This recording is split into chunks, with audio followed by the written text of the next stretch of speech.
বাংলাদেশ স্বাধীন হয়েছে ৫৪ বছর। এই ৫৪ বছরে ভারত বাংলাদেশকে মাথা উঁচু করে বিশ্বের ভিতরে দাঁড়াইতে দেয়নি। এটা কি আপনাদের বিশ্বাস হয়? আপনাদের বিশ্বাস না হইলে এটা আমার বিশ্বাস হয়।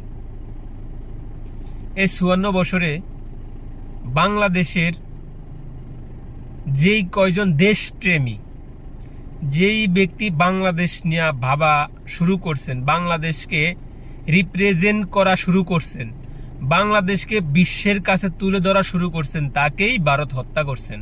এটা কি আপনাদের বিশ্বাস হয়? আমার বিশ্বাস হয়। লাস্ট প্রমাণ হলো ওসমান হাদি।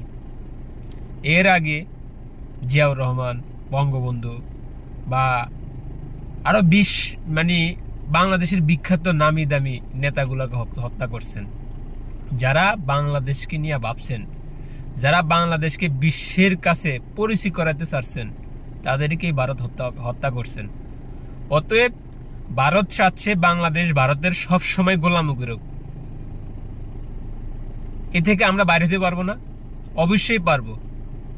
বাংলাদেশে বসে যেই ব্যক্তি ভারতের দালালি করবে তাকে আপনারা হত্যা করুন, তাহলেই ভারতের গোলামি থেকে আমরা মুক্ত হতে পারবো। আপনারা ইতিমধ্যে একটা জিনিস প্রমাণ পাইছেন, সামান্য ক্রিকেট খেলা নিয়ে। ক্রিকেট খেলা খেললে কি আমগো বাংলাদেশে 18 কোটি মানুষের পেট চলে?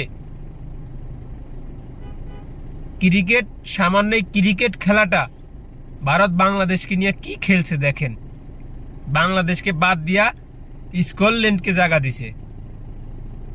তাহলে ভারত বাংলাদেশকে কটুক ভালোবেসে আপনারা প্রমাণ পাইছেন। অতএব বাংলাদেশে বয়ে যে ব্যক্তি ভারতের দালালি করবে তাকেই হত্যা করা যায়।